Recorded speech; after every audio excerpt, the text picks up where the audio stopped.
그랬다. 그녀는 공포에 질려 대체 자기가 어떻게 노래를 불렀는지 모르겠다고 고백하고 있었다. 아, 가엾고 순수하고 여린 소녀 크리스틴이여. 이후 그녀는 어디에도 모습을 드러내지 않았다. 샤니 자작이 그녀가 있을 만한 곳은 다 찾아보았지만 허사였다. 라울은 집을 방문하게 해달라고 그녀에게 편지를 보냈다. 하지만 실망스럽게도 다음과 같은 내용의 쪽지 한 장만이 되돌아왔을 뿐이었다.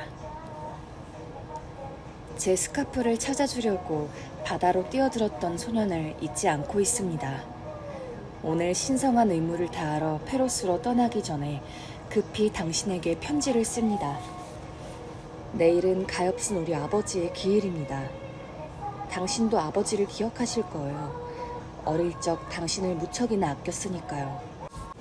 아버지는 우리가 어릴 적 뛰놀던 비탈 위에 조그만 교회 공동묘지에 바이올린과 함께 묻혀 있습니다. 우리가 마지막 작별 인사를 나누었던 길가에 있던 바로 그 교회예요. 크리스틴 다이의 쪽지를 받은 샤니 자작은 열차 시간표부터 확인한 뒤에 서둘러 옷을 갈아입었다. 그리고 형에게 전하는 쪽지를 하인에게 맡긴 뒤 급히 마차를 집어탔다. 하지만 마차가 몽파르나스역 승강장에 늦게 도착하는 바람에 아침 기차를 타려던 계획은 틀어지고 말았다. 아무 일도 손에 잡히지 않아 침울한 하루를 보낸 라울은 겨우 저녁 기차에 몸을 실을 수 있었다. 그는 기차를 타고 가는 내내 크리스틴이 보낸 쪽지를 되풀이해 읽었고 쪽지에서 나는 향수 냄새를 통해 어린 시절의 감미로운 추억을 떠올리려 노력했다. 기차가 도착하기까지 지루한 밤을 그는 크리스틴 다이의 뜨거운 열망 하나로 버텼다. 마침내 기차가 라니옹역에 도착했을 땐 동이 트고 있었다. 기차에서 내리자마자 그는 곧장 승합마차를 타고 페로스 기렉으로 달렸다. 마차의 승객은 라울뿐이었다. 그는 파리 여자처럼 보이는 한 아가씨가 전날 마차를 타고 페로스까지 간 뒤 석양이라는 이름의 여관 앞에 내렸다는 사실을 마부로부터 들을 수 있었다. 크리스틴이 분명했다. 그녀도 혼자서 온 것이었다. 라울은 깊은 안도의 숨을 내쉬었다. 이제 그녀와 단둘이 조용히 이야기를 나눌 수 있게 되었으니까. 그녀에 대한 갈망에 라울은 숨이 멎을 것 같았다. 세계 일주까지 한 건장한 청년이지만 지금 그는 한 번도 엄마 품을 벗어나지 못한 순진한 어린아이 같았다. 라울은 그녀에게 달려가는 동안 이 스웨덴 출신 여가수와 함께했던 추억들을 곰곰이 되새겨보았다. 다른 사람들은 모르는 둘만의 이야기였다. 옛날 웁살라 근처의 작은 마을에 한 농부가 살고 있었다. 그는 가족과 함께 평일에는 땅을 일구고 일요일이면 성가대에서 노래를 불렀다. 농부에겐 어린 딸이 하나 있었다. 아직 글도 깨우치지 못한 딸에게 농부는 악보 보는 법부터 가르쳤다. 스스로 자각하지 못했지만 크리스틴 다이의 아버지는 뛰어난 음악가였다. 그의 바이올린 솜씨는 탁월하다 못해 스칸디나비아를 통틀어 최고라고 해도 과언이 아니었다. 그의 명성은 사방으로 퍼져나갔고 인근에서 잔치나 결혼식이 벌어지면 다투어 그를 초대했다.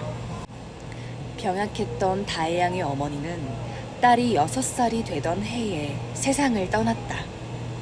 딸과 음악밖에 몰랐던 아버지는 얼마 되지 않는 땅을 팔아치우고 성공을 위해 웁살라로 떠났지만 그들의 앞을 기다리는 건 가난뿐이었다.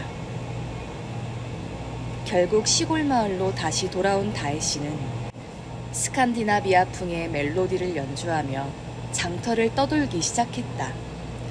어린 딸은 이런 아버지의 곁을 한시도 떠나지 않은 채 황홀한 연주를 듣거나 반주에 맞추어 노래를 불렀다. 그러던 어느 날 림비의 장터에서 부녀의 음악을 우연히 듣게 된 발레리우스 교수가 둘을 예태보리로 데려갔다. 교수는 아버지의 바이올린이 세계 최고 수준이며 딸 또한 훌륭한 성악가의 자질을 갖추었다고 확신했다. 그는 아이를 집중적으로 가르치고 지도했다. 그녀의 미모와 천부적인 재능, 그리고 훌륭한 품성에 대한 찬사가 퍼졌고 기량 또한 빠르게 성장했다. 그러던 중 발레리우스 부부는 프랑스로 떠나게 되었고 크리스틴과 아버지도 함께 데리고 갔다. 발레리우스 부인은 크리스틴을 친딸처럼 아꼈다. 반면 크리스틴의 아버지는 몸도 쇠약해진 데다 향수병까지 앓았다. 파리에 사는 동안 그는 전혀 외출을 하지 않았고 바이올린만을 부둥켜 안은 채 꿈꾸듯 살았다. 그가 하루 종일 문을 걸어 잠그고 틀어박혀 있는 동안 방 안에서는 감미로운 바이올린 소리와 노랫소리가 흘러나왔다. 문 밖에서 음악 소리를 듣던 발레리우스 부인은 한숨 짓고 눈물을 흘리다 조용히 발길을 돌리곤 했다. 그녀 또한 스칸디나비아의 푸른 하늘을 그리워하고 있었던 것이다. 크리스틴의 아버지가 기력을 회복한 것은 파리에서도 그다지 알려지지 않은 브르타뉴 한 구석의 페러스 길에게서 여름 가족 휴가를 보내서였다. 다혜 씨는 그곳의 바다를 특히 좋아했는데 그의 말에 따르면 그곳은 자신이 떠나온 고향과 같은 바다색을 가지고 있기 때문이었다. 그는 자신이 바다를 향해 애잔한 선율로 바이올린을 연주하면 바다도 숨을 멈추고 자신의 음악에 귀를 기울인다고 주장했다. 그러던 차에 이 늙은 바이올리니스트는 엉뚱한 제안을 했고 발레리우스 부인도 그 의견에 동의할 수밖에 없었다. 그는 예전에 그랬듯이 딸을 데리고 일주일 동안 지역에서 열리는 파르동 축제에 마을을 돌며 바이올린을 연주하기로 했다. 보잘것없는 작은 촌락에서도 아버지와 딸은 온 힘을 다해 연주했고 마을 사람들은 그들에게 음악의 갈채를 보냈다. 그들은 스웨덴의 가난했던 시절처럼 여관의 침대도 마다하고 헛간의 집더미 속에서 서로의 체온에 의지한 채 잠을 잤다. 늘 초라한 행색으로 떠돌았지만 부녀는 사람들이 주는 돈은 한 푼도 받지 않았다. 천사의 목소리를 지닌 예쁜 딸을 데리고 떠도는 바이올리니스트를 기이하게 여기면서도 사람들은 음악을 듣기 위해 그를 따라다녔다. 소녀의 감미로운 목소리에 반해 곁을 떠나지 않고 졸졸 쫓아다녀 자기 가정교사를 난처하게 만드는 소년이 하나 있었다. 어느 날 그들은 다이의 부녀를 쫓아 트레스트 라우라라는 이름의 작은 만에 다다랐다. 당시만 해도 그곳은 오직 하늘과 바다와 해안밖엔 없는 곳이었다. 그날따라 바람이 세차게 부는 바람에 바닷가를 거닐던 크리스틴의 스카프가 바다 쪽으로 날아갔다. 크리스틴이 비명을 지르며 팔을 뻗어보았지만 스카프는 이미 물결에 떠내려가고 있었다. 바로 그때 한 목소리가 들려왔다. 걱정 말아요, 아가씨. 제가 바다로 가서 스카프를 건져올게요. 크리스틴은 어떤 소년이 검은 옷을 입은 가정교사의 다급한 외침에도 불구하고 바다를 향해 쏜살같이 달려가는 걸 보았다. 소년은 옷을 입은 채로 바다로 뛰어들었고 결국 스카프를 건져서 가져왔다. 소년과 스카프는 모두 멀쩡했다. 검은 옷을 입은 여인은 길길이 뛰었지만 크리스틴은 환한 웃음을 지으며 소년을 안아주었다. 그 소년이 바로 라울 드샨이 자작이었다. 당시 라울은 숙모와 함께 다니옹에 거주하고 있었다. 그해 한철, 소년과 소녀는 거의 매일 만나 함께 놀았다.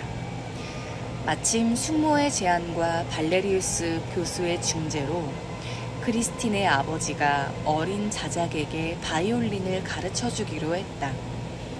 크리스틴이 어린 시절 부르던 노래를 라울이 좋아하게 된 것도 그런 이유에서였다. 크리스틴과 라울은 모두 조용한 성격의 몽상가적 기질을 가지고 있었으며 둘 다 브르타뉴 지방의 전설 이야기에 흠뻑 빠져 있었다. 그들이 가장 좋아하는 놀이는 남의 집을 찾아다니며 아줌마 아저씨 재미나는 이야기 좀 해주세요 하며 이야기를 구걸하는 것이었다. 사람들은 거절하지 않고 이야기 보따리를 풀어놓았다. 휘영청 밝은 밤 떨기나무 위에서 요정과 더불어 춤을 춰본 경험이 없는 사람은 진정한 브르타뉴 여인이라 할 수 없었다. 두 사람에게 가장 신나는 시간은 저녁 해가 바닷속으로 가라앉은 뒤에 고요한 황혼 무렵이었다. 크리스틴의 아버지는 두 아이와 나란히 길가에 앉아 유령이라도 깨울까봐 조심스럽고 나지막한 목소리로 북쪽 지방의 아름답고 감미로우며 때론 무시무시하기도 한 전설들을 들려주었다. 이야기는 마치 안데르센의 동화처럼 아름다웠고 때론 시인 루네베리의 노래처럼 슬프기도 했다. 그렇게 이야기 하나가 끝나면 아이들은 이야기를 더 해달라고 졸라댔다. 다의 영감의 이야기는 이렇게 시작되곤 했다. 노르웨이의 산 한가운데 반짝이는 눈동자처럼 열려있는 깊고 고요한 호수 위에서 어떤 왕이 조각배를 타고 앉아 있었단다. 또는 이렇게 시작되는 이야기도 있었다. 꼬마 로테는 모든 걸 알고 싶어 했지만 아무것도 모르는 어린 소녀였지. 마치 여름날의 새처럼 금발머리 위에 꽃으로 엮은 화환을 쓰고 황금빛 햇살 속을 뛰어다녔단다. 소녀의 영혼은 자기 눈동자처럼 맑았고 자기 눈동자처럼 푸르렀어.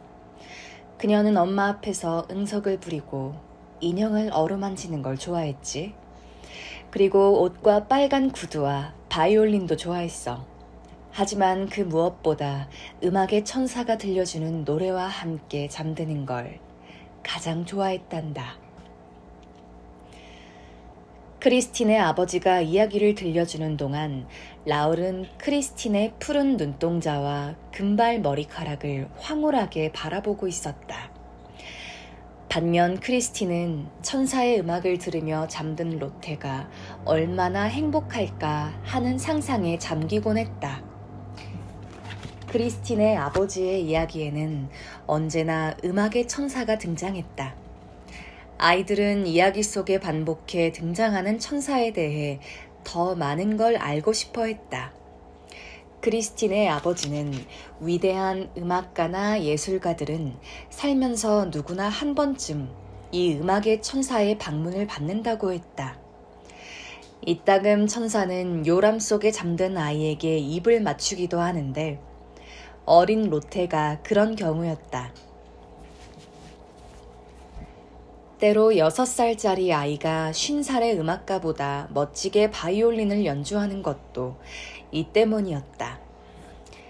때론 천사가 늦게 찾아오는 경우도 있는데 아이가 똑똑하지 않거나 음악에 실증을 내거나 연습을 게을리할 때 그랬다. 또 천사가 아예 방문하지 않는 건 아이의 마음이 순수하지 않거나 바르지 않기 때문이었다. 눈으로는 볼 수 없지만 천사는 선택된 영혼에게 자신의 목소리를 들려주는데 주로 예기치 않은 순간이나 가장 슬프고 낙담했을 때 그렇게 한다고 했다. 우리의 귀가 천상의 화음과 신의 목소리를 한 번 듣게 되면 평생 동안 그것을 잊을 수 없게 된다. 한 번 천사의 방문을 받은 사람들은 열병을 경험하고 평생 다시는 경험하지 못할 전율에 휩싸이게 되고, 그들이 악기를 만지거나 노래를 하면 모든 인간들이 무릎을 꿇을 만한 아름다운 소리가 흘러나오는 것이다. 그런데 천사의 방문을 한 번도 받아보지 못한 사람들은 이를 그냥 천부적인 재능이라고만 여긴다는 것이었다. 어린 크리스틴이 아빠도 그 음성을 들은 적 있느냐고 물었다. 그러자 아버지는 슬픈 표정을 지으며 고개를 젓더니 다시 눈을 빛내며 딸에게 이렇게 말하는 것이었다. 하지만 아가야, 언젠가 너는 그 목소리를 듣게 될 거야. 내가 하늘나라로 가면 꼭 천사를 보내주마. 약속할게. 아버지의 기침이 잦아지기 시작한 것은 그 무렵이었다. 가을이 되자 라울과 크리스틴은 헤어졌다. 그리고 3년 뒤 두 사람은 다시 만났는데 모두 이미 어엿한 젊은이가 되어 있었다. 이때 페로스에서 벌어진 일들은 라울에게 깊은 인상으로 남았다. 발레리우스 교수는 이미 세상을 떴고 부인은 프랑스에 남게 되었다. 부녀의 바이올린과 노랫소리가 이 착한 부인을 지탱해주는 유일한 끈이었다. 그 속에서 부인은 꿈꾸듯 평화로운 삶을 영위했는데 그녀에겐 음악의 삶이 전부였기 때문이다. 그러던 어느 날, 라울이 우연히 페로스를 방문할 기회가 있었다. 그는 곧장 여자친구가 살던 집을 찾았다. 그가 먼저 본 것은 어느새 늙어버린 크리스틴의 아버지였다. 의자에 앉아있던 그는 라울을 보자 포옹하며 눈물을 글썽였다. 그는 옛 일들을 모두 기억하고 있었다. 사실 크리스틴은 하루도 라울 이야기를 하지 않은 적이 없었다. 노인이 이런 이야기를 하는 사이 문이 활짝 열리고 매력적인 자태의 젊은 여인이 쟁반에 김이 모락모락 나는 찻잔을 받쳐들고 들어왔다. 그녀는 라울을 알아보고 쟁반을 내려놓았다. 그녀의 아름다운 얼굴에 살짝 홍조가 피었다. 그녀는 머뭇거리며 잠시 아무 말도 없이 서 있었다. 아버지가 두 사람을 번갈아 바라보았다. 라울이 다가가 그녀를 가볍게 포옹했고 그녀도 피하지 않고 이에 응했다. 이것저것 라울의 근황을 물어본 뒤 그녀는 다시 손님을 맞는 안주인의 위치로 돌아가 쟁반을 들고 나갔다. 자리를 피하듯 정원으로 간 그녀는 벤치에 홀로 앉아 있었다. 그녀의 가슴은 사춘기 소녀처럼 두근거리고 있었다.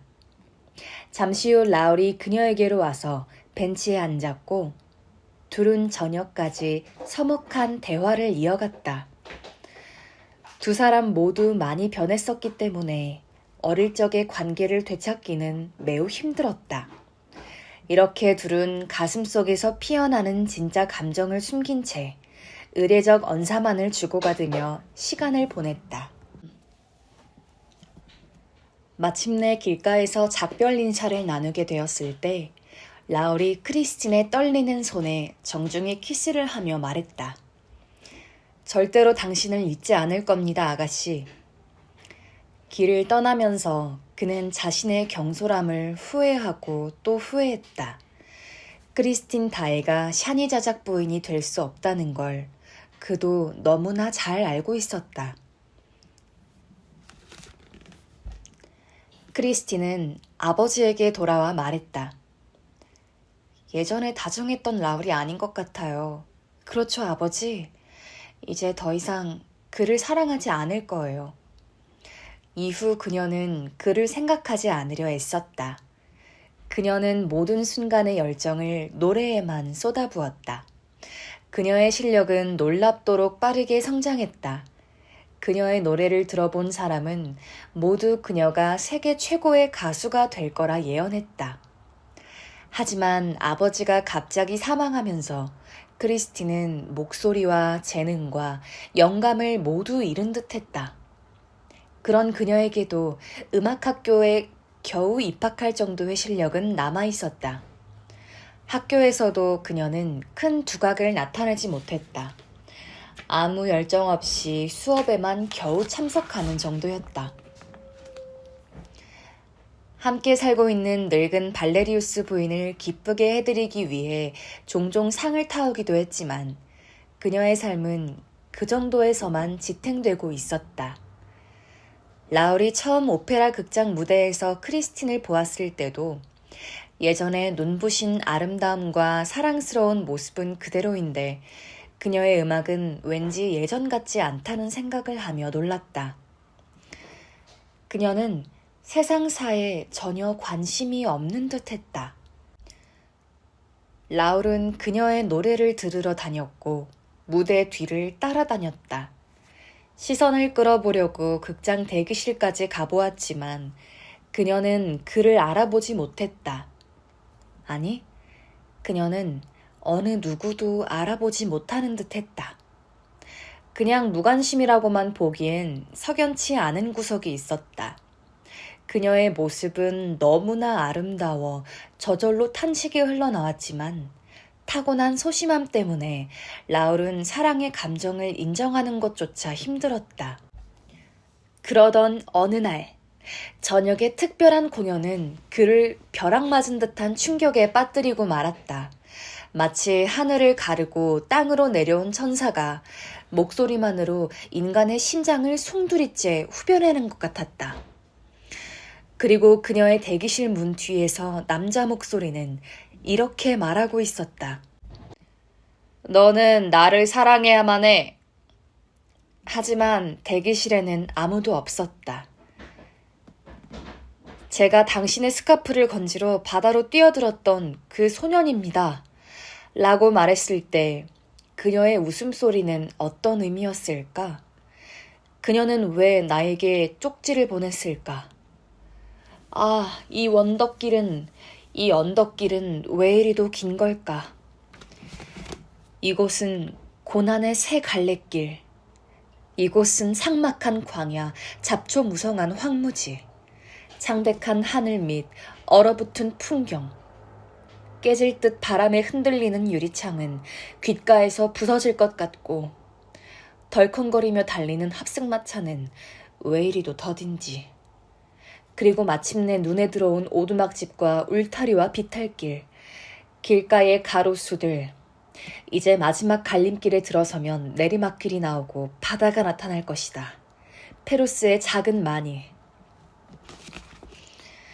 승합마차가 마침내 석양이란 이름의 여관 앞에 도착했다. 달라진 건 하나도 없었다. 모두 잘 지내고 있었다. 아름다운 이야기를 함께 나누었던 시간들이 떠올랐다. 그의 심장이 빠르게 뛰었다. 그를 보면 그녀는 무슨 이야기를 할까? 오래된 여관의 희뿌연 실내로 들어섰을 때 처음 마주친 것은 트리카르 아줌마였다. 그녀는 라울을 알아보았다.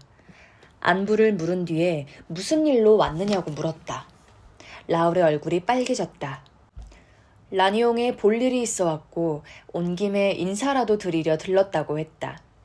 그녀는 점심 식사라도 하고 가라고 말했지만 라울은 나중에 하겠다고 대답했다. 그가 무엇을 기다리고 있다는 건 누구나 한눈에 알 수 있었다.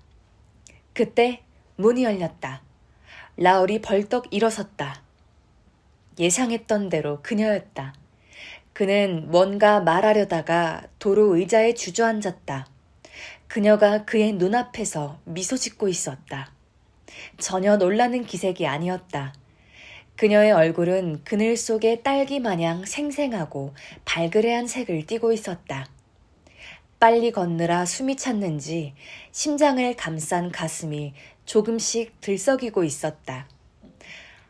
하늘을 담은 맑은 눈동자는 북쪽 나라의 호수처럼 잔잔해서 그녀의 순진무구한 영혼이 다 들여다 보일 것 같았다.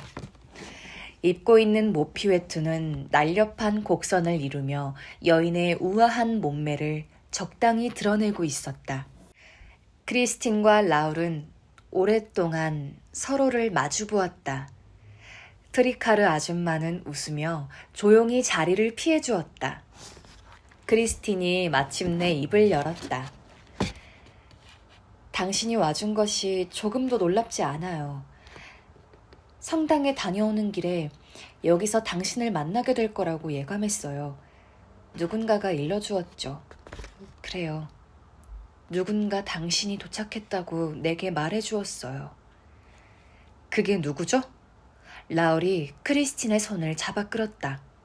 그녀는 손을 감추지 않았다. 돌아가신 우리 아버지겠죠? 둘 사이에 잠시 침묵이 흘렀다. 라울이 다시 입을 열었다. 아버지께서 내가 당신을 사랑한다는 얘기도 해주던가요? 당신 없이는 살 수 없다고? 크리스틴이 얼굴을 붉히며 얼른 고개를 돌렸다. 그녀가 떨리는 소리로 말했다. 저를요? 제정신이 아니군요. 우린 친구잖아요. 그녀가 태연을 가장하려는 듯 웃음을 터뜨렸다. 웃지 말아요, 크리스틴.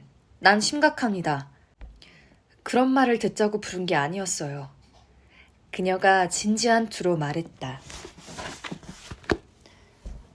당신이 날 오도록 만들었어요, 크리스틴. 당신 편지는 나를 오지 않고는 못 베기게 만들었는걸요. 내가 한 걸음에 페로스로 달려오리라는 걸 당신은 분명 알고 있었어요. 내가 당신을 사랑하는 걸 몰랐더라면 어떻게 그럴 수 있었나요? 당신이 아버지와 함께했던 어린 시절의 놀이를 기억하고 있을 거라 생각했어요. 그래요. 사실 무슨 생각으로 그랬는지 저도 잘 모르겠어요. 편지를 보는 것부터가 잘못이었을지도. 그날 저녁 대기실에 나타난 당신이 저를 먼 과거의 기억으로 이끌었나 봐요. 슬프고 외로운 순간 어린 시절 곁을 지켜주던 친구를 만나면 행복해질지도 모르겠다는 소녀 같은 생각에. 잠시 둘 사이에 침묵이 흘렀다. 딱 꼬집어 말할 수 없지만 크리스틴의 태도엔 뭔가 부자연스러운 데가 있었다. 그렇다고 그녀에게서 아기 같은 걸 발견할 순 없었다. 반대로 그녀의 눈빛 속엔 쓸쓸한 애정 같은 것이 들어있었다. 그녀의 눈빛이 저토록 쓸쓸해 보이는 이유는 뭘까? 젊은이는 알고 싶었고 그래서 마음이 불편했다. 그날 대기실에서 날 처음으로 알아본 건가요, 크리스틴? 아니요. 당신이 형님과 박스석에 있는 걸 몇 번이나 보았어요. 그리고 무대 위에서도요. 그녀가 거짓없이 대답했다. 그럴 줄 알았어. 라울이 입술을 깨물었다. 그러면 대기실에서 내가 바다에 빠진 스카프를 건져준 소년이라고 얘기했을 때 왜 전혀 기억 못했죠? 또 그 웃음의 의미는 무엇이었나요? 라울이 다그치듯 물었다. 그녀는 아무 말도 못한 채 놀란 눈으로 그를 바라보았다. 그녀에 대해 간절함과 애정을 고백해야 하는 순간 불쑥 내뱉은 도발적인 말투에 라울 스스로도 움찔했다. 그것은 마치 남편이나 오래된 남자친구 말투 같았기 때문이다. 자신의 어리석은 실수에 화가 나고 실망한 그는 더욱 가증스러운 모습을 보임으로써 이 우스꽝스러운 상황을 벗어나려고 했다. 대답을 못하는군요. 그가 분노와 절망에 찬 목소리로 다그쳤다. 내가 대신 대답해 줄까요? 그 대기실에 누군가 있었던 거죠? 당신을 부담스럽게 하는 누군가 나를 부담스럽게 했다면 그건 바로 당신이었을 거예요. 크리스틴이 말을 끊으며 차갑게 대꾸했다. 그날 저녁 당신이 나를 부담스럽게 했고 그래서 당신을 바깥으로 내몰았던 거예요. 그랬군요. 다른 남자와 단둘이 있기 위해서? 대체 무슨 말을 하는 거죠? 다른 남자라니 무슨 소리예요? 크리스틴이 숨을 몰아쉬며 물었다. 그 사람에게 당신은 말했죠. 전 당신에게 영혼을 바쳤고 이제 난 죽은 목숨과도 같아요라고. 크리스틴이 라울의 팔을 부여잡았다. 연약한 여자일 것이라고는 믿을 수 없는 완력이었다. 당신, 문 뒤에서 엿들었군요. 그래요. 당신을 사랑하니까. 그래서 모든 걸 듣게 되었어요. 또 무슨 소리를 들었죠? 젊은 여인이 돌연 차분해지며 라울의 팔을 놓아주었다.